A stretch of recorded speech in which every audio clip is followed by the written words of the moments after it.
Assalamualaikum warahmatullahi wabarakatuh. Alhamdulillahi rabbil alamin wal 'aqibatu lil muttaqin wala 'udwana illa 'alal zalimin. Asyhadu an la ilaha illallah wahdahu la syarika lah, lahul mulk wa lahul hamd, yuhyi wa yumiit wa huwa 'ala kulli syai'in qadir.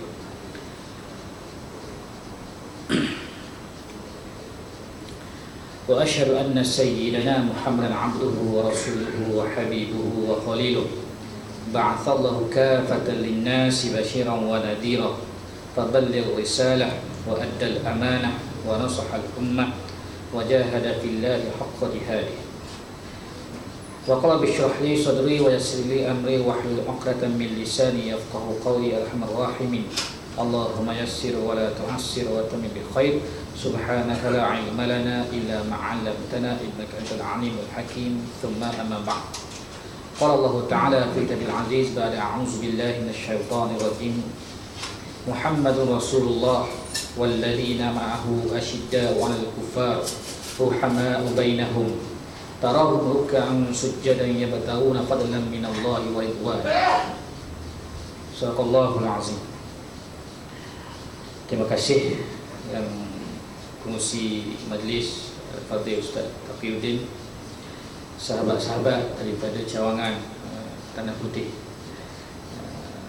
pimpinan-pimpinan yang ada pada kawasan cawangan dan sebagainya, muslimin muslimat yang dirahmati Allah sekalian. Alhamdulillah kita dapat bertemu untuk kita berada dalam program yang sepatutnya kita jalankan pada setiap cawangan untuk kita membangunkan kefahaman dalam kita berjuang menegakkan Islam yang mengikut warisan Nabi Muhammad sallallahu alaihi wasallam. Kesempatan yang ada pada ini saya nak berkongsi sedikit mengikut untuk kita bandingkan perjuangan kita dengan perjuangan yang dibawa oleh Nabi Muhammad sallallahu alaihi wasallam. Nak kata tahu tak tahulah, tapi kita boleh kongsi supaya kita dapat berfikir. Sahabat-sahabat yang diberkati Allah, tadi saya baca daripada surah Al-Fat, sebahagian ayat daripada surah Al-Fat ayat 29 yang panjang, tapi saya ambil sikit. Muhammadur Rasulullah wallazina ma'ahu asyidda'u 'alal kuffar. Muhammad Rasulullah, Nabi Muhammad pesuruh Allah. Wallazina ma'ahu asyidda'u 'alal kuffar, dan mereka yang bersamanya, bersama Nabi, asyidda, keras sifatnya ke atas kufar, iaitu penentang kepada agama. Ruhama'u bainahum, dan rahim, bersifat rahmat, sesama yang berjuang untuk menegakkan Islam. Tarahum ruk'an wa sujjadan yabtaguna fadlan minallahi wa ridwana. Tarahum ruk'an sujjadan, kamu melihat mereka ini ruku' sujud, yabtaghuna fadlan, semata-mata ingin fadilat ataupun pemberian keredaan minallahi wa ridwana, daripada Allah dan keredaan Allah Subhanahu wa taala. Ini sifat mereka yang berjuang bersama Nabi Muhammad sallallahu alaihi wasallam. Dan mereka yang berjuang bersama Nabi ini sejak daripada wahyu pertama, iaitu Iqra, bermula pada Nabi berumur 40 tahun sehinggalah Nabi wafat berumur 63 tahun. 23 tahun Nabi berdakwah dan Nabi berjihad. Jadi sahabat-sahabat yang dimuliakan Allah sekalian, hari ini saya nak bawa untuk kita perhatikan dakwah Nabi dan kita bandingkan dakwah kita sebagai Parti Islam Malaysia yang bermula pada tahun 1951, yang dikenali sebagai Persatuan Islam Semalaya, yang kemudian kita tukar nama kita sebagai Parti Islam Semalaya pada tahun 1955 kerana nak masuk pilihan raya. Asalnya kita hanya persatuan, tetapi kitalah jemaah Islam yang mewarisi perjuangan terdahulu yang sebelum itu dibawa oleh Hizbul Muslimin. Sahabat-sahabat, kita tengok perjuangan Nabi Muhammad sallallahu alaihi wasallam. Nabi berjuang membawa Islam ini ketika berada di Mekah. Di Mekah ni siapa? Di Mekah ni keluarga Nabi, bapa saudara Nabi, sepupu Nabi, kaum Nabi yang menempati ataupun duduk di Mekah ketika itu daripada kabilah Quraisy yang semuanya bangsa yang hampir serupun yang dipimpin ataupun memeluk agama yang pernah dibawa oleh Nabi Ibrahim dan Ismail alaihissalam. Bila Nabi menerima dakwah, menerima wahyu daripada Allah Subhanahu wa taala, Iqra bismi rabbikal ladzi khalaq. Nabi diberi wahyu dengan surah Iqra. Tetapi waktu itu Nabi tidak disuruh terus berdakwah. Iqra membaca, tapi membaca dengan kehadiran Allah, kehadiran akidah Tuhan yang khalaq, yang menciptakan bumi. Kemudian surah yang kedua, surah Al-Qalam. Nun wal qalami wa ma yasturun ma anta bi ni'mati rabbika bimajnun. Surah kedua juga berkenaan dengan surah yang mencari pengetahuan. Barulah turun surah ketiga, ya ayyuhal muddassir qum fa'anzir wa rabbika fakabbir wa rabbaka fakabbir. Barulah surah yang ketiga untuk qum fa'anzir, memberi peringatan. Tetapi cabaran yang pertama Nabi bawa ialah memberi peringatan kepada ahli keluarga. Dakwah Nabi yang pertama kita lihat, Nabi berdakwah dengan di rumahnya. Kemudian kita lihat Sayyidatina Khadijah yang pertama, Sayyidina Ali, Zaid bin Harisah, barulah orang-orang yang rapat bersamanya, Sayyidina Abu Bakar. Daripada Abu Bakar barulah dakwah kepada Abdurrahman bin Auf, Sa'ad bin Abi Waqqas, sampailah kepada sahabat-sahabat yang terawal, as-sabiqun al-awwalun. Kalau kita perhati dalam Quran sendiri, bila bawa Islam pasti akan ada cabaran. Ustaz, Pak Ali ni. Tahu kenapa? Malu kata. Okey. Bila Nabi mula berdakwah, halangan pertama Nabi ialah keluarga. Bila Nabi bawa seruan pertama, kita tengok Nabi panggil keluarga dia di belakang bukit Safa, Marwah. Ketika itulah turun surah Tabbat yada abi lahabin wa tab, yang menggambarkan bahawa halangan pertama Nabi ialah keluarga. Dan dakwah Nabi terus berterusan. Dengan keluarga lah Nabi berdakwah bersabar selama 13 tahun tanpa melakukan penentangan, jihad, perang dan sebagainya. Nabi bersabar selama 13 tahun. Dalam Nabi berdakwah ketika di Mekah, kita boleh lihat dari satu segi sudut penurunan Quran di Mekah. Ayat Quran di Mekah berkenaan dengan kesabaran, berkenaan dengan tauhid, keimanan kepada Allah, keimanan kepada hari akhirat, dan kesabaran dalam beriman kepada Allah. Cerita surga, cerita neraka, cerita bila enggan tunduk kepada ayat Allah, neraka. Bila tunduk sabar dengan Allah, syurga. Itu ayat di Mekah. Dan keluarga Nabi ini yang sering menentang dakwah Nabi, sehinggalah dikatakan dalam sejarah orang yang memeluk Islam ketika zaman Mekah tu tidak lebih daripada 500 orang. Ada kata 200, tapi kebanyakan 500. Kemudian bila bermulanya wahyu Allah ataupun arahan Allah untuk berhijrah, bermulanya Nabi berhijrah keluar daripada Mekah ke Madinatul Munawwarah. Perkara yang boleh kita lihat di sini ialah, kalau kita lihat zaman awal PAS berdakwah, PAS berdakwah 1951. Bermulanya kita itu, ulama-ulama zaman itu menentang loteri kebajikan yang dikeluarkan oleh UMNO. Kerana waktu itu ulama-ulama waktu itu bernaung di bawah Jabatan Biro Agama UMNO, kerana parti Islam ketika itu, Persatuan Islam diharamkan, Hizbul Muslimin diharamkan.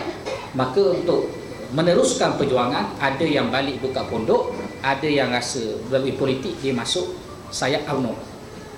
Akhirnya daripada sayap UMNO itu dia berdakwah. Dan kita lihat PAS berdakwah daripada sayap UMNO keluarga sendiri. Dakwah zaman dulu tu pun kita berdakwah dengan keluarga sendiri.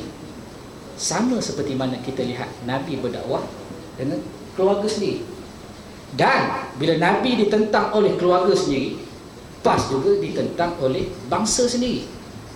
UMNO ketika itu menolak dakwah PAS. Akhirnya PAS yang asalnya Biro kemudian buat Persatuan. Kemudian berlakulah, kita kata ketika itu PAS berkembang untuk menegakkan Islam dengan memerdekakan negara. Kita lihat PAS menyertai pilihan raya pada tahun 1955, daripada Persatuan ditukarlah kepada nama parti. Akhirnya bila jadi parti, kita berpecah terus daripada UMNO. Sebab itu bila nama parti waktu itu asalnya bila Persatuan, orang yang jadi PAS dia boleh jadi ahli UMNO. Waktu itu Ustaz Ahmad Fuad, yang asalnya PAS, kemudian bila dibuat dalam muktamar keputusan untuk satu keahlian sebab nak jadi parti, Ustaz Ahmad Fuad keluar daripada PAS dan follow ikut Jaafar Datuk An Jaafar keluar membina Parti Negara sebab dia baik dengan Datuk An. Ada halangan pertama ketika itu bangsa sendiri, keluarga sendiri. Tapi kita balik ke mula-kembala dakwah Nabi Muhammad SAW. Bila tidak berjaya kepada kabilah Quraisy, saat selepas peristiwa pemulauan Bani Quraisy, Bani Hashim oleh Quraisy, kerana Nabi, keluarga Nabi di pulau, orang Islam di pulau, diseksa dan sebagainya, akhirnya Nabi mencari jalan untuk berdakwah kepada orang luar.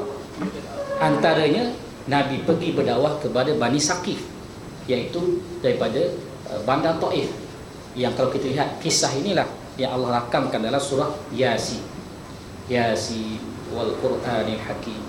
Kerana ketika berdakwah di Bani Saqif itu, Taif itu, dakwah Nabi ditolak. Nabi bawa dakwah yang benar, tapi Nabi ditolak. Akhirnya adalah riwayat katakan Nabi dibaling batu yang melindunginya Zaid bin Harisah, sampailah berdarah Nabi, sampai darah Nabi itu menitik sampai sepatu dia berjalan bunyi kecuk-kecuk tu, sampai begitu, seolah sehingga mengecewakan seruan Nabi. Sebab itu turunlah surah Yasin ini sebagai memujuk Nabi supaya tetap dalam dakwah Islam. Yasin wal Qur'anil Hakim innaka laminal mursalin. Allah pujuk kepada Nabi supaya dengan memberitahu bahawa Nabi inilah Rasul daripada utusan Allah. Quran itulah sumber yang Nabi guna, dan Nabi berada di atas jalan yang benar, jalan yang lurus. Itu dakwah Nabi, dihina. Selepas itu kemudian berlakulah tahun 10 sebelah Hijrah, Nabi tukar taktik. Nabi mula berhubungan dengan kabilah-kabilah Arab yang luar daripada Mekah, sama ada di Madinah, daripada Yaman, daripada Hira, daripada Iraq, daripada Syam, sepada Syam, datang menunaikan haji. Nabi berdakwah kepada kabilah-kabilah ini. Kalau kita lihat surah Al-An'am 151 dan 153, kisah dia ada di situ. Nabi berdakwah, antaranya Nabi offer kepada Bani Syaiban, kalau kata bantulah Islam, kalau janji-janji begini, tapi Bani Syaiban ni takut diancam oleh Parsi dan Rom. Sampailah akhirnya dakwah Nabi diterima oleh beberapa orang tokoh daripada kabilah Aus dan Khazraj. Maka disitulah bermula dakwah hubungan Nabi dengan di luar kota Mekah ketika itu. Akhirnya pada tahun 13 Hijrah, bila berlaku sejarah ringkas tersebut, Nabi mula berhijrah daripada Mekah ke Madinah. Waktu itu Quraisy masih lagi menjadi musuh kepada Islam yang dibawa oleh Nabi Muhammad SAW. Quraisy tidak pernah berhenti menyakiti, melawan dan cuba membunuh Nabi Muhammad dan menghalang dakwah Nabi Muhammad SAW. kita perhati kepada perjalanan PAS itu sendiri di awal 51 sehinggalah kepada tahun 1990. Perhatikan bagaimana PAS ini berhadapan dengan bangsa sendiri, kadang-kadang keluarga sendiri, adik-beradik sendiri yang menentang dakwah yang kita baru, yang ulama-ulama terdahulu, yang orang-orang dahulu baru perjuangan ini dengan mewarisi perjuangan Nabi Muhammad sallallahu alaihi wasallam. Kita kena peristiwa apa tu, Allah Akbar, Lubuk Merbah, peristiwa Memali, semuanya dibuat oleh orang yang kita kenal, bangsa kita kenal, itu mad'u yang kita sendiri berlawan dan berdakwah kepada mereka. Sama seperti Nabi Muhammad berhadapan dengan kaum Quraisy. Sebab anda nak bawa satu persatu ni sebab ada tujuan nanti. Kemudian ketika mana di Mekah, Nabi juga pernah di offer, ditawarkan untuk bersama-sama mengajai Mekah ketika itu, tetapi dengan toleransi dalam agama. Datanglah pemuka-pemuka pemuka Mekah Quraisy ketika itu seperti Utbah bin Rabi'ah, siapa lagi, beberapa orang, dia tawar kepada Nabi untuk Nabi terima ataupun menolak dakwah Islam, tetapi dia offer jadi raja, tapi dengan syarat tolak Islam. Offer dengan kalau nak isteri cantik boleh bagi, kalau nak kekayaan boleh bagi, tapi Nabi tolak. Nabi tolak bukan Nabi tolak dengan akal nafsu, tetapi Nabi tolak dengan wahyu daripada Allah Subhanahu Wa Taala. Allah turun surah Al-Kafirun. Apa dia? Qul ya ayyuhal kafirun. Ni soal melabel. Kalau kita bayangkan hari itu ketika zaman Nabi berdakwah di Mekah, perhatikan kepada ayat makiyah. Ayat makiyah biasa ya ayyuhan nas, wahai manusia lembut. Ya bani Adam, wahai anak-anak Adam lembut. Tetapi dalam peristiwa datang pemuka Quraisy untuk bertoleransi agama, dia offer kepada Nabi kekuasaan, perempuan, harta, pangkat, tapi dengan syarat Nabi biar ibadat berhala, Nabi biar maksiat berlaku, Nabi biar bermacam-macam kerosakan berlaku. Apa jawab Nabi kepada golongan seperti ini daripada golongan yang menentang? Nabi menjawab dengan wahyu daripada Allah. Qul ya ayyuhal kafirun. Wahai Muhammad, katakanlah kepada mereka, wahai orang-orang kafir. Sebelum ni nama lembut, bila lawan biasa lembut. Ya Nabi Adam, ya Bani Adam, ya ayuhan nas. Tapi ketika mana orang musuh ini cuba menawar diri, tawar-tawar supaya kita bertoleransi dengan agama, tiba-tiba Allah suruh Nabi label betul-betul, orang kafir. Qul ya ayyuhal kafirun la a'budu ma ta'budun. Aku tak akan sembah apa yang kamu sembah. Ketegasan dalam dakwah ketika mana tak ada kuasa, tetapi di-offer dengan kuasa ketika di Mekah. Hari ini kita boleh bandingkan apa yang berlaku dalam sejarah PAS. Kita pernah diminta untuk bersama kerajaan selepas peristiwa 13 Mei. Dalam peristiwa 13 Mei pada tahun 69, kemudian Tunku Abdul Rahman digantikan oleh Tun Abdul Razak sebagai Perdana Menteri, ayah kepada Najib Tun Razak. Waktu tu berlakulah peristiwa kita ingat. Kemudian berlaku juga topologi kaum yang begitu mendesak kepada kesatuan, perpaduan orang Melayu Islam ketika itu. Kita kena ingat, waktu tu Malaysia ini, tanah Melayu adalah warisan daripada penjajah. Kita kena akui waktu itu topologi penduduk tanah Melayu ini telah diganggu gugat oleh rancangan daripada British. Pertama, peristiwa kemasukan Singapura, Sarawak dan Sabah pada tahun 1963. Betul kan? 63 kan? Waktu tu kalau kita lihat sejarah, pada tahun 1955 pilihan raya yang pertama komposisi kaum ialah 80%, 20%. 80% orang Islam, 20% orang bukan Islam. Waktu itu yang kita lawan hanyalah UMNO dan fikrah UMNO, lebih kata Islam lawan sekular. Tak tiba orang kafir.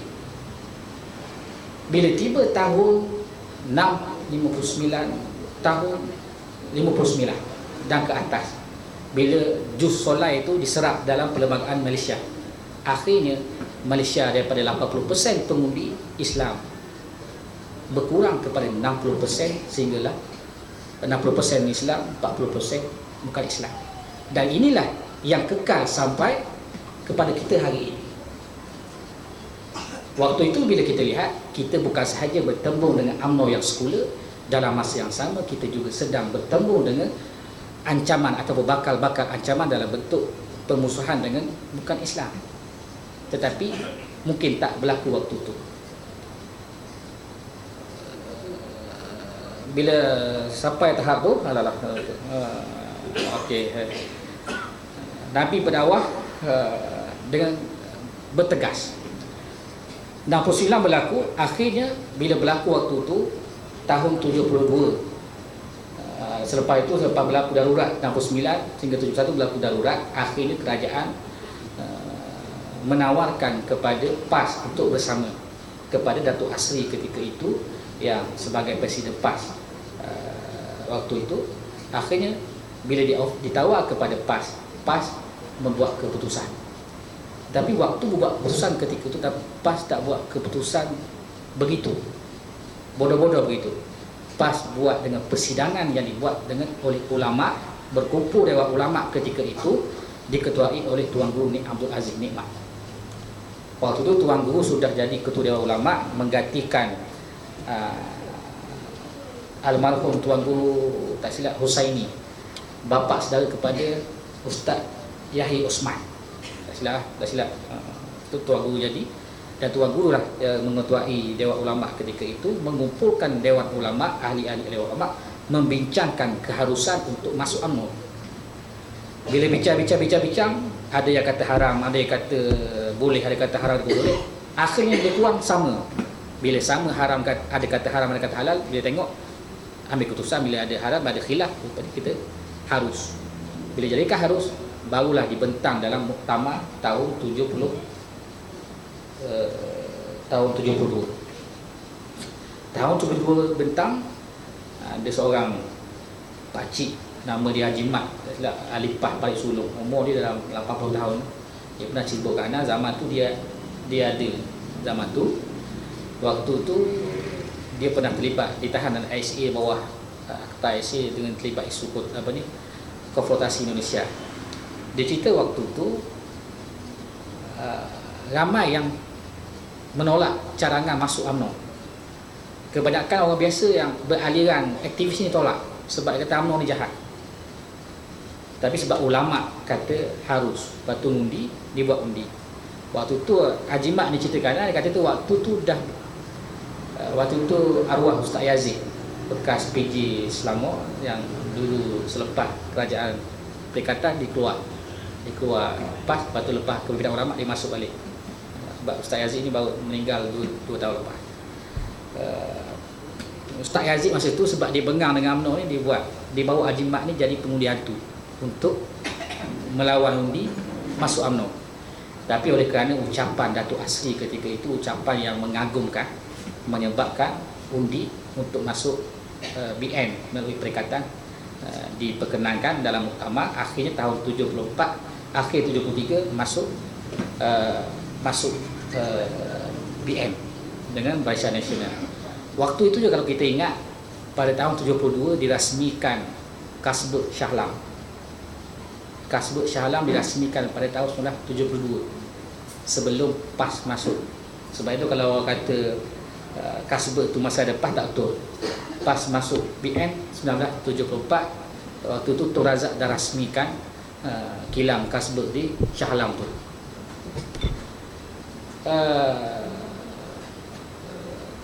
Selepas bila PAS masuk, PAS buat pendekatan untuk UMNO terima pendirian PAS. Waktu itulah arak mula diharamkan di parlimen, ketika parlimen di Jalan Ampang. Sebelum pindah kepada Jalan Parlimen sekarang, parlimen waktu itu Jalan Ampang, dia ada satu bar untuk pegawai kerajaan minum arak. Bila pas masuk, waktu itulah arak ini diharamkan. Saya berkawan dengan Datuk Ismail. Dia cerita zaman dia interview tahun 70-an tu, pegawai kerajaan ni nak jumpa yang tak minum arak mustahil. Semua yang pegawai kerajaan ni dibiasakan dengan minum arak. Itu budaya zaman tu. Kalau kita tengok cerita P.Ramlee pun, tengok cerita apa, Keluarga 69 yang P.Ramlee mabuk tu kan. Itulah budaya zaman tu. Zaman pegawai kerajaan, zaman cikgu-cikgu tu terbiasa dengan budaya mabuk, budaya disko dan sebagainya. Tapi bila pas masuk ke waktu kerajaan waktu itu, semua unsur-unsur ini telah disekat, diminta, dihentikan, kuliah-kuliah dimulakan di dalam keadaan kerajaan. Kita balik kepada sejarah Nabi Muhammad SAW. Tadi kita cerita bila ada tawaran kepada Nabi, Nabi kata Allah turun wahyu, kul ya ayyuhal kafirun. Maknanya Allah mengajar Nabi untuk melabel kepada mereka yang cuba mencampur adukkan hak dan kebatilan. Tapi label ni kepada mereka yang ajar. Maknanya soal hari ini bila orang kata label tak label ni bukan soal label itu haram. Yang diharamkan, yang dihalang oleh Islam, yang ditegak oleh Islam ialah fitnah. Fitnah, kata buruk, gelar buruk itu yang diharamkan. Tetapi melabelkan untuk membahagikan antara hak dan yang batil, itu sunnah perjuangan ataupun yang ditunjuk oleh Quran berdasarkan kisah surah Al-Kafirun. Bila orang ajak kepada nak jadikan agama ni campur-campur, Allah kata itu orang kafir.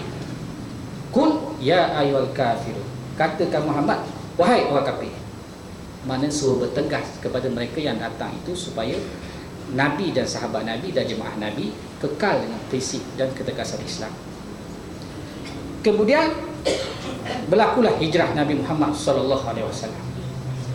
Bila berlaku hijrah Nabi Muhammad ke Madinah di Yasrib, Nabi memulakan dengan membeli tanah di dua orang anak yatim, dan disitulah Nabi membina masjid, dan disitulah bermulanya pusat Islam di Madinatul Munawwarah. Mana kalau kita lihat zaman Nabi membina negara, Nabi membina dengan beransur-ansur, kecil kemudian besar. Dan Nabi tidak mengambil tanah orang lain. Nabi tak ambil kabilah yang tak setuju waktu itu. Kama ada kabilah Yahudi, Bani Qainuqa, Bani Nadir, Bani Quraizah. Nabi tak campur. Nabi ambil tanah yang ada hubungan dengan mereka yang berhubung dengan Nabi, Aus dan Khazraj, yang ketika itulah tanah dua orang yatim itu dibeli oleh Nabi, dan Nabi membina tapak Madinah ketika itu. Perkara yang pertama yang Nabi buat ketika itu ialah mematrikan satu perjanjian dengan mereka di sekeliling Madinah yang dinamakan sulh untuk Sahifah Al-Madinah, piagam Madinah. Dalam isu inilah anda nak kaitkan bahawa bila berlaku isu hudud baru-baru ini, orang kata isu hudud ni tak perlulah kita buat, kita tunggu kita menang. Tak perlulah kita buat, kita tunggu kita dapat Putrajaya barulah kita boleh buat, kita ada kuasa. Kalau kita perhatikan sejarah Nabi, perkara pertama Nabi mulakan ialah bila ada sedikit kuasa di kawasan kecil di Masjid Madinah. Nabi gunakan kekuasaan itu untuk Nabi dapatkan perjanjian dengan kabilah-kabilah di sekitar itu untuk mematrikan perlembagaan Madinah. Yang pertama, piagam Madinah. Antara isi piagam Madinah itu disebut dalam fasal yang ke-42. Dia ada aturan-aturan perkataan-perkataan itu. Ayat yang ke-42 disebut sekiranya berlaku persislihan, berlaku peristiwa tidak dapat diselesaikan, maka isu persislihan itu mesti dikembalikan kepada Allah dan kepada Muhammad bin Abdullah Rasulullah SAW. Maka disitulah kita tengok cara Nabi membina negara.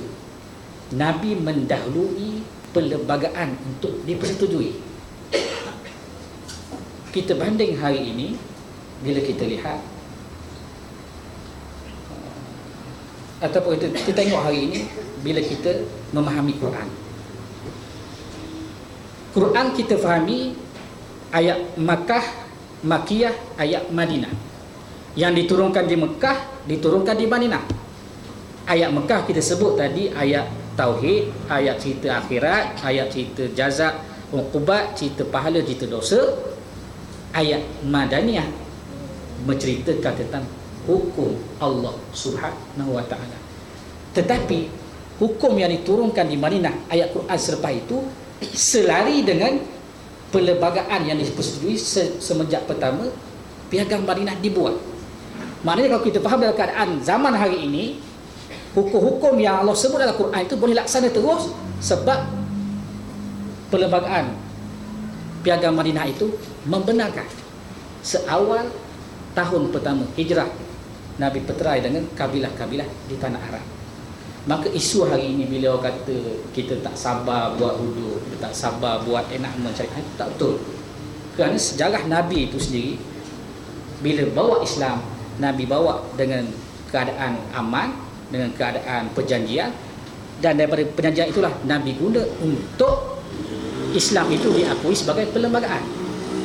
Hari ini bila berlaku isu baru ni, isu Datuk Mahfuz Umar berlawan, bertegah dengan Jamil Khair kerana isu hudud, sesuatu yang sepatutnya tidak perlu kita buat sebagai isu. Kerana sebenarnya yang bil yang cuba dibawa oleh Tuan Guru itu hanyalah bil untuk meminda Akta 355, Akta Mahkamah Syariah 1965. Yang akta itu dia punya limited 3 tahun penjara, 5,000 denda, 6 sebatan. Tuan Guru bawa untuk 100 sebatan dinaikkan. Lepas tu ada beberapa yang mungkin anda tak perasan, tapi antaranya 100 sebatan.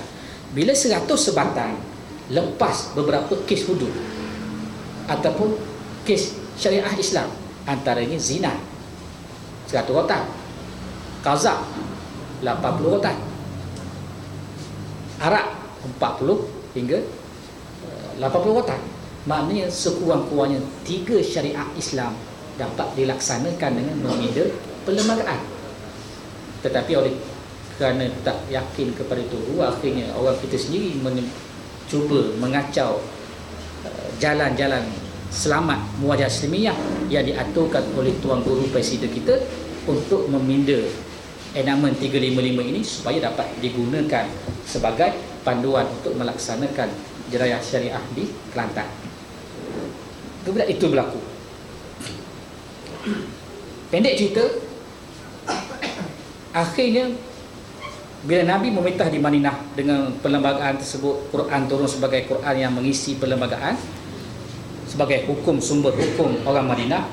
Kemudian pada tahun berlakulah dalam sejarah Nabi ini, bermula tahun 2 Hijrah, Nabi berperang dengan Quraisy. Nabi berperang dalam perang Badar ini, berperang dengan bapa saudara Abu Sufyan, berperang dengan bapa saudara Abu Sufyan ini sepupu, berperang dengan saudara-saudara yang lain daripada Quraisy. Samalah ketika itu Sayyidina Ali, Abu Bakar As-Siddiq, Sa'ab bin Waqqas, sahabat-sahabat Nabi, ada yang berperang dengan bapa, ada perang dengan anak, semuanya berperang dengan keluarga. Cabaran dakwah ketika itu yang dibawa oleh Nabi Muhammad SAW.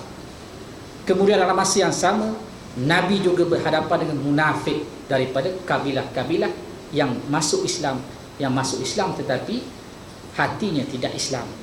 Maka ketika itulah kita nampak timbulnya cerita Abdullah bin Ubay, cerita Masjid Dirar, cerita surah Al-Munafiqun dan sebagainya, cerita surah Hadis Ifk, iaitu kisah fitnah Sayyidina Aisyah radhiyallahu anha. Semua ini berlaku dalam sejarah perjuangan Nabi Muhammad sallallahu alaihi wasallam. Dalam PAS kita pun pernah dikreati bersama. Waktu kita dibuang ketika tahun 78, kita dibuang oleh UMNO, dipecat daripada Barisan Nasional. Waktu itu kita bergantung kepada satuan-satuan pelajar kita, antaranya Angkatan Belia Islam Malaysia. Kita bergantung kepada mereka untuk membantu PAS membawa dakwah Islam ini. Tetapi pada tahun 1981, pemimpin ABIN ketika itu, Datuk Seri Anwar Ibrahim, lompat kepada UMNO. Akhirnya dakwah yang kita bawa untuk membetulkan Islam di Malaysia ini berhadapan dengan cabaran yang baru, lawan daripada tokoh gerakan Islam sendiri. Waktu itu Datuk Seri Anwar Ibrahim. Sama seperti mana yang berlaku dalam ketika mana dakwah Nabi di Madinah. Halangan Nabi di Madinah ada dua. Satu, halangan di Mekah, kaum kafir, itu biasa. Yang kedua, halangan daripada dalaman sendiri yang cuba cari pengaruh untuk menentang Nabi Muhammad SAW. Mana kalau kita ikut sejarah Nabi ini dengan perjuangan kita boleh belajar sesuatu. Kemudian kesan daripada itu, kita pendekkan cerita, berlakulah Sulh Hudaibiyah pada tahun 6 Hijrah. 6 Hijrah. Bila mana Nabi berhajat untuk menunaikan haji atau umrah tahun 6 Hijrah, tetapi dihalang oleh Quraisy, sehingga terjalinlah Sulh Hudaibiyah. Waktu itulah surah ayat Al-Fath ini turun kepada Nabi, menggambarkan sifat yang bersama Nabi yang pergi menunaikan haji pada tahun tersebut.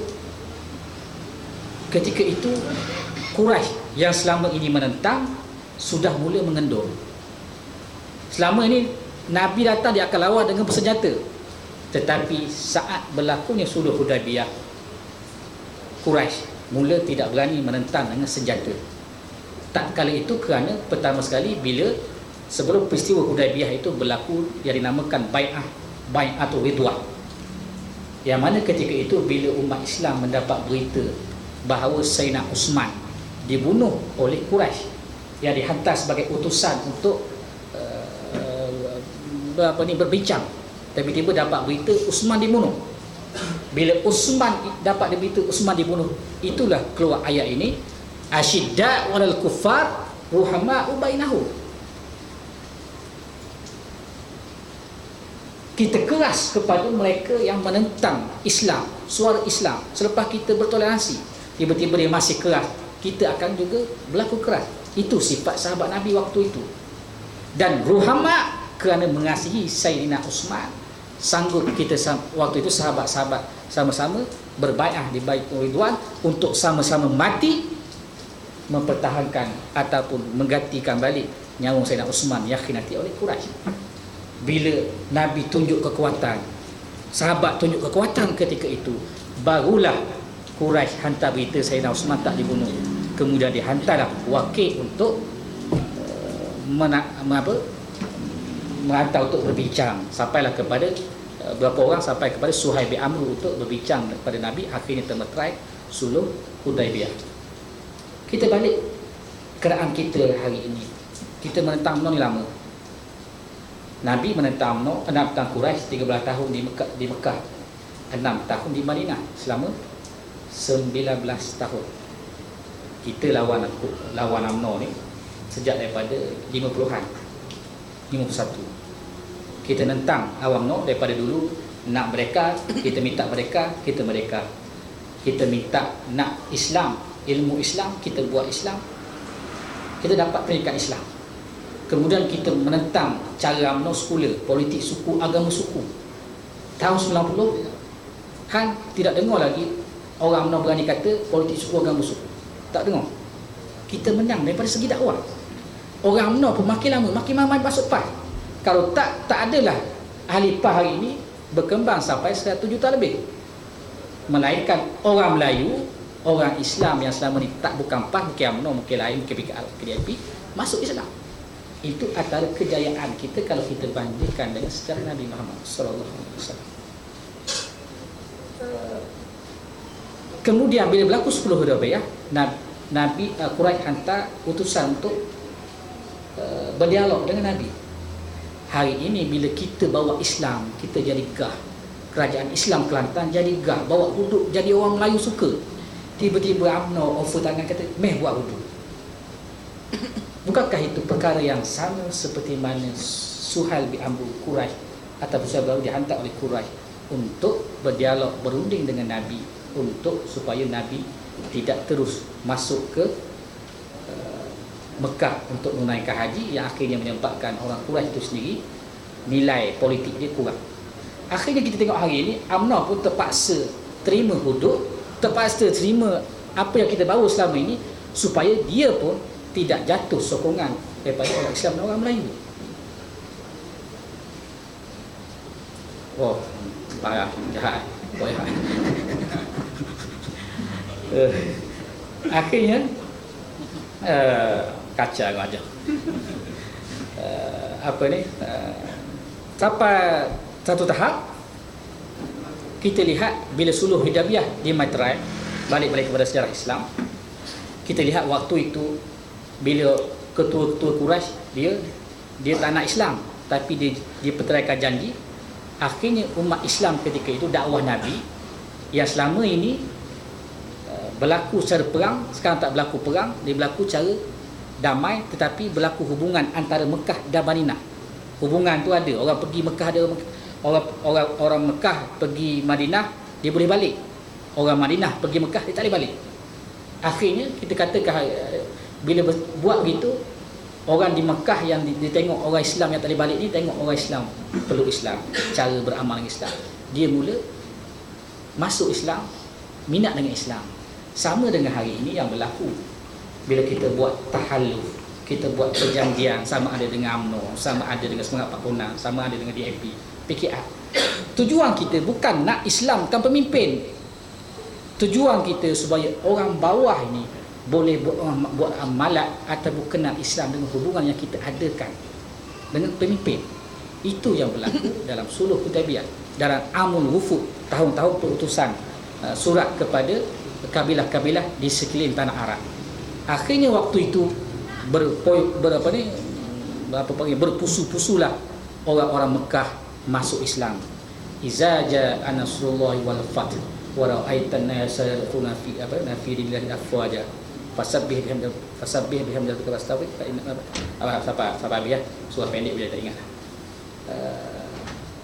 Kita melihat kesan daripada itu dakwah Nabi selama ini dia lawan UMNO Mekah ketika itu, Quraisy yang sebangsa tu. Apabila berlaku pertemuan yang lama dengan tegasnya Nabi berpegang dengan Islam, bersih Islam, akhirnya Quraisy kembali kepada Islam sedikit demi sedikit. Itu juga kita lihat pada hari ini bila kita banding pertemuan kita dengan PAS dengan UMNO. Kita bukan nak UMNO tu tukar jadi pada Islam, nama UMNO tukar pada Islam, tidak. Kita nak orang yang dahulunya berideologi UMNO, sekular UMNO, kembali kepada PAS, kembali kepada Islam sedikit demi sedikit. Dan kita berjaya buat itu. Dan itulah, kejayaan itulah yang menyebabkan orang-orang musuh Islam dengki kepada PAS, dengki kepada perkembangan dakwah PAS. Sebab itu bila berlaku hari ini, PAS diterima, seruan PAS untuk buat hudud diterima, kita melihat berlakulah halangan, berlakulah pertembungan ataupun rancangan-rancangan daripada luar untuk membatukkan usaha gerakan Islam, mendaulatkan Islam. Masuk sedikit sebelum kisah lain, sebelum tamat, berkenaan dengan orang Islam memusuhi syariat Islam. Supaya kita tahu isu semasa ni tentang hudud. Ramai orang kata hudud ini tak berjaya di negara lain. Antara dia buat ialah di Saudi Arabia, di Pakistan, di Nigeria. Dia guna hudud ni untuk menjatuhkan nilai semangat kita nak buat. Sampai kepada mufti kata macam-macam. Datuk Asri tak silap anak, dia kata boleh saya sokong tapi, saya sokong tapi, menyebabkan kadang-kadang tapi tu menyebabkan orang lain keliru. Apa salah kita ceritakan benda yang baik, benda yang bermanfaat untuk supaya orang nak kembali kepada Islam. Sebenarnya kalau kita lihat undang-undang Islam ini sebenarnya menjadi musuh kepada politik dunia. Sebagai contoh, bermulanya Islam kembali ke dunia ini selepas khilafah jatuh ialah ketika mana Malik Faisal Raja Faisal mengkanunkan hudud dalam undang-undang Arab Saudi. Waktu itu Malik Faisal mewarisi takhta King Abdul Aziz, akhirnya dia jadi Raja Saudi. Waktu itu Saudi tak buat undang-undang Islam. Waktu itulah orang di Mekah, antara perjalanan Riyadh ke semua tu dia dirompak. Ada dirompak, ada dicuri, berlaku waktu itu. Kabilah waktu itu ada tengah jalan tu kabilah-kabilah perompak. Akhirnya Malik Faisal membuat undang-undang Islam, yang sejak daripada itulah undang-undang Islam dipakai di tanah Arab Saudi. Bila Malik Faisal buat undang-undang Islam, tiba-tiba minyak makin bertambah, makin kaya, sehingga bila berlaku krisis minyak tahun 60-an, Malik Faisal bersama Shah Iran ketika itu, walaupun mungkin sedang dikuasai USA, bersama-sama dengan pengeluar minyak negara lain, cuba stop pengeluaran untuk menahan sekatan yang dibuat oleh Amerika. Sehingga Presiden tak silap kata ketika itu terpaksa jumpa Malik Faisal supaya buat OPEC. Itulah yang kita hari ini berlaku. Di situlah isu yang dipanggil petrodollar, iaitu dolar yang diikat dengan minyak Arab Saudi, yang akhirnya kesan sampailah kepada hari ini, selepas Malik Faisal dibunuh pada tahun 1975. Waktu itu antara yang menghalang Amerika ialah Malik Faisal. Satu, dia buat syariah Islam, hudud. Kemudian daripada perkembangan kuasa dia punya bekalan minyak tu, juga dia menghalang perkembangan Amerika. Akhirnya tahun 75 Malik Faisal dibunuh oleh sepupu dia sendiri, iaitu Faisal Masawih. Faisal Masawih ini adalah abang kepada putera bandar yang juga perisik ataupun ketua Jabatan Perisik Arab Saudi sebelum ni, tahun lepas, sebelum Sultan King Malik Salman ni dia naik jadi Raja Saudi. Maknanya di situ kalau kita lihat, Barat begitu memusuhi negara yang buat Islam. Akhirnya Malik Faisal terbunuh. Sama ada konspirasi itu, kita rasa itulah konspirasi. Yang kedua, negara yang kedua yang buat ialah Pakistan. Pakistan bila mereka daripada India tahun 40-an, waktu tu Pakistan yang dibuat oleh Ali Jinnah bersama dengan Abu Ala Maududi, dia berjanji dengan gerakan Islam untuk buat undang-undang Islam. Tetapi sampai tahun 70-an undang-undang Islam tak pernah dibuat. Akhirnya Jeneral Zia-ul Haq ini dia menggunakan alasan itu untuk bangkit buat penggulingan revolusi. Akhirnya dia jadi pemerintah Pakistan. Dia ambil Pakistan tahun 79, 78 serentak dengan revolusi Iran. Bila dia buat revolusi itu, dia pun melaksanakan Islam. Ketika itulah hudud dilaksanakan di Pakistan. Waktu hudud dia buat pada Pakistan, Pakistan antara era itu antara menerima kemakmuran ekonomi yang paling tinggi. Tetapi Zia-ul Haq sendiri terbunuh dalam insiden kapal terbang pada tahun 1987. Mana kalau kita lihat di sini, siapa-siapa yang nak buat Islam, yang nak buat syariah Islam, pasti ada perkara yang menimpa pemimpin tersebut. Mana kalau kita lihat ini pas, bukan sekadar mendapat tentangan daripada UMNO. Sebenarnya ada lagi kuasa luar yang akan menghalang niat PAS untuk melaksanakan syariat. Akhirnya kalau kita tengok tindakan DAP, tindakan PKR ini bukan semata-mata tindakan dalaman daripada desakan negara. Dia mungkin tindakan daripada pihak lain yang berhubungan dengan DAP daripada sudut belakang. Itu kalau kita perhatikan satu sudut bila berkenaan dengan hudud, supaya kita memahami apa yang kita berhadapan bila kita bawa Islam.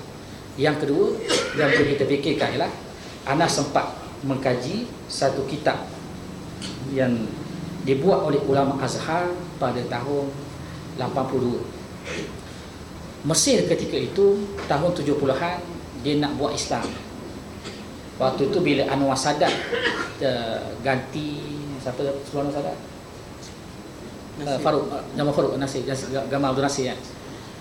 Ganti betul. Bila Anwar Sadat naik, diberi kelonggaran kepada ikhwan muslimin, walaupun lepas tu ditangkap balik. Tetapi dalam masa yang sama, ulama-ulama yang tak ikhwan dia boleh bergerak di Universiti Azhar. Waktu itulah pada tahun 70-an dia ada satu ulama yang memimpin jabatan negara Syekh Abu Talib As-Sufi, tak silap. Waktu tu dia membina satu jabatan untuk membuat taknim perlembagaan Mesir berdasarkan syariat. Akhirnya pada tahun 78, selepas peristiwa Camp David, selepas itu dia panggil tim untuk buat kanun syariah untuk Mesir.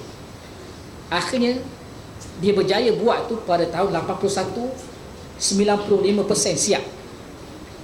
Waktu itulah Anwar Sadat dibunuh oleh Khalid Islamboli.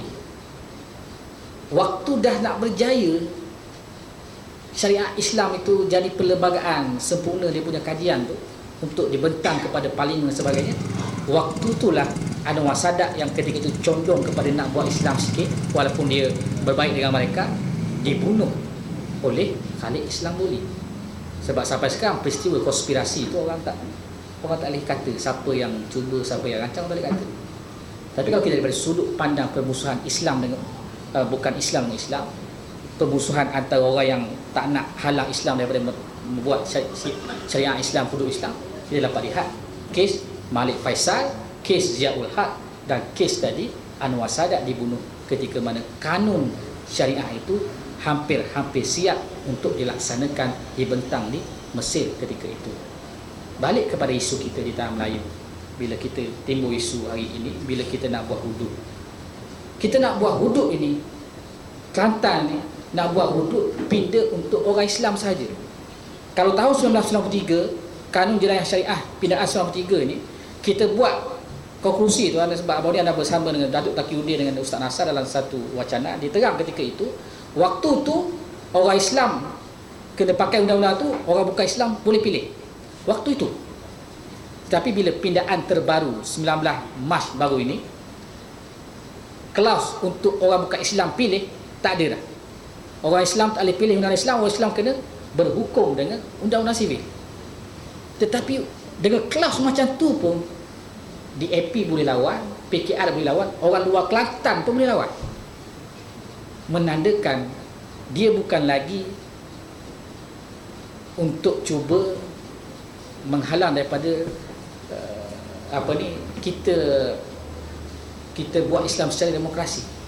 Dia cuba menunjukkan bahawa di situlah dia memusuhi Islam dengan apa yang dia buat, kerana tak ada alasan hukum untuk dia lawan orang Islam Melayu Kelantan waktu ini untuk menggunakan hukum Islam dalam sistem jenayah Islam, mencegah jenayah dalam masyarakat Islam. Tapi itulah yang berlaku. Kadang-kadang kita ditipu oleh media seolah-olah apa yang berlaku itulah PAS ni tak bersedia, PAS ni menipu DAP, PAS ni khianat DAP, kerana sebenarnya kita tidak pernah melakukan di luar tindakan yang bersalah daripada akhlak Islamiah ataupun moral universal yang kita akui bersama dalam tahaluk. Tetapi kitalah sebenarnya digambarkan jahat seperti mana media-media gambarkan sebelum ini, seperti mana juga dalam dunia Islam, bila mana umat bukan Islam memburukkan Islam, dia guna macam-macam media, dia guna internet, dia guna berita CNN, CBC, akhirnya orang nampak Islam lah yang buruk, Islam lah yang teroris. Sebegitu juga lah dengan PAS, PAS lah yang khianat, PAS lah yang berkeras, PAS lah yang macam-macam. Maka sahabat-sahabat yang dimuliakan Allah sekalian, itulah perbandingan yang kita boleh lihat perjuangan PAS dan juga perjuangan daripada sirah Nabi Muhammad SAW. Mana kita lihat apa yang kita bawa hari ini, bila sama ada kita berdakwah dengan UMNO. Dulu UMNO kerah dengan kita, akhirnya orang UMNO sudah nak terima Islam, nak terima hudud. Dia bukan soal kita nak bersatu, itu soal lain. Soal bersatu ni pemimpin, soal terima ni orang bawah. Seperti mana Nabi Muhammad dan Quraisy yang menentang pemimpin Quraisy, yang akhirnya masuk Islam orang-orang bawah. Akhirnya barulah Abu Sufyan bin Al-Haq masuk Islam, barulah ketika itu Islam berkembang. Dan kita ingat sejarah Nabi, Abu Sufyan ni antara pemimpin yang kuat menentang Islam. Bila mana perang Hunain, ketika mana itu orang Islam ramai, lawan mungkin 20,000, 40,000 untuk lawan musuh Islam ketika itu. Waktu tu orang Islam ramai perang Hunain, Allah rakamkan dalam Al-Quran, di awal peperangan orang Islam kalah. siapa yang muncul untuk mempertahankan Nabi? Waktu itulah Sayyidina Abu Sufyan bangkit, yang baru masuk Islam, pertahankan Nabi. Muawiyah pertahankan Nabi. Abbas bin Muttalib pertahankan Nabi. Orang yang baru masuk Islam yang pertahankan Nabi. Maka tidak heranlah hari ini kalau kita orang nak taubat dia pertahankan Islam, tidak heran. Tapi bukan kita nafsu pas masuk UMNO, bukan. Tetapi itulah hikmah kita berdakwah mengikut cara yang berpandukan sejarah Nabi, cara yang dibawa oleh sahabat-sahabat Nabi. Itulah yang kita guna hari ini, dan kita lihat perjalanan yang kita bawa hari ini selari dengan apa perjalanan yang boleh kita baca daripada sirah dakwah Nabi Muhammad SAW selama 23 tahun. Mana kalau kita lihat hari ini, sebenarnya apa yang kita bawa ni hampir-hampir sedang menuju kemenangan. Kita nampak kita bergolak pada hari ini, nampak gaduh, Erdogan tak Erdogan, ulama tak ulama, nampak gaduh. Cuba kita lihat satu surah yang terakhir, yang antara surah terakhir Al-Quran, surah At-Taubah. Surah At-Taubah menceritakan satu kempen perang yang terakhir Nabi pimpin, ialah perang Tabuk. Waktu itu perang Tabuk, waktu panas, nak berjuang pula. Tabuk ni dekat sepadan Syria, dekat Jordan, dekat Syam, jauh. Ketika itu kawasan itu dikuasai oleh Rom, satu tentera yang kuat. Waktu itulah Nabi di Madinah berhadapan dengan 2-3 perkara ancaman. Pertama, Rom berpakat dengan Abu Amir Ar-Rahib untuk mendanai membina Masjid Dira. Dia buat Masjid Dira di Kuba. Dia buat Masjid Dira di kawasan tu untuk memecahkan umat Islam. Waktu dia buat Masjid Dira, dia upah pula seorang yang naif, yang hafiz Quran tapi tak erti politik. Ya, okey, buat masjid. Okey, dia jadi imam di situ. Tapi masjid itu dibuat dengan tujuan untuk memecahkan persatuan umat Islam, didanai oleh Rom. Dengan harapan ketika itu Abu Amir Ar-Rahib ini diharapkan kalau Nabi nanti berperang ke Rom, Nabi kalah, dia boleh menguasai umat Islam di Madinah, kerana dia dah buat masjid, dia dah tunjuk dia Islam. Waktu itu dia bukan perkiraan agama, dia kata pada dia tak kisah Nabi kalah dan dia perlu Islam, tetapi dia guna Islam itu untuk dia berkuasa di Kuba dengan mendirikan Masjid Dira. Sama seperti hari ini, isu PASMA dan sebagainya, sama lebih kuat kalau kita tengok sejarah ini banding dengan apa yang berlaku. Kemudian bila berlaku perang Tabuk, kita melihat dalam surah At-Taubah, ramai yang minta izin dengan Nabi untuk tak pergi. Ramai yang minta izin tak pergi. Sehinggalah sampai satu peristiwa, 3 orang sahabat Nabi juga tak pergi. Ka'ab bin Malik, satu lagi Umayyah, siapa nama, tak pergi. Akhirnya Ka'ab bin Malik ni orang yang beriman, dia mengaku dia tak ada alasan. Akhirnya Nabi denda dia, sampailah Allah terima taubat dia melalui pemberitahuan surah Al-Taubah. Tetapi kalau kita tengok sini, bila perang Tabuk tu balik, bila minta izin, apa Allah istihar dalam perang Tabuk, dalam surah Al-Taubah? Allah istihar, siapa yang minta izin dengan Nabi tu, itulah munafik. Bayangkan ketika itu sahabat-sahabat Nabi berkumpul di masjid nak pergi kempen perang, tiba-tiba datang 2-3 orang, 5 orang, 10 orang. Ya Rasulullah, aku tak nak pergi, aku ada alasan gini. Ya Rasulullah, semua sahabat Nabi pasti kenal setiap orang tu. Mana bila turun surah At-Taubah mengisytiharkan orang yang minta izin tu munafik, sahabat-sahabat Nabi tu kenal tak munafik apa? Kenal. Maka disitulah berlaku pemutihan dalam jemaah Islam. Bila munafik ini isytihar, dia tak nak pergi, kemudian Allah isytihar, itulah munafik. Kemudian daripada situlah perang Tabuk itulah berlaku pemutihan umat Islam. Yang pemutihan inilah yang Sayyidina Abu Bakar, Sayyidina Umar guna untuk mendirikan khalifat selepas itu. Orang-orang munafik ni langsung tidak diberi peluang untuk diberi jawatan. Maka dalam jemaah selepas itu, sama ada jemaah yang dipimpin Nabi, yang dipimpin oleh Sayyidina Abu Bakar, Sayyidina Umar, Sapalah Ali, orang-orang munafik ini tidak diberi, orang munafik yang terlibat dalam peristiharan surah At-Taubah itu tidak diberi peluang untuk menjawab jawatan penting dalam kerajaan Islam Madinah ketika itu. Maknanya waktu itu nampak macam menang, kemudian bergolak. Rupanya Allah untuk memilih siapa yang akan menjadi pembenteng ataupun yang akan mempertahankan Islam selepas itu, orang yang benar-benar kukuh pendiriannya dengan Islam, yang tidak ada sifat khianat, yang tidak ada sifat munafik, seperti mana kita boleh lihat dalam surah At-Taubah.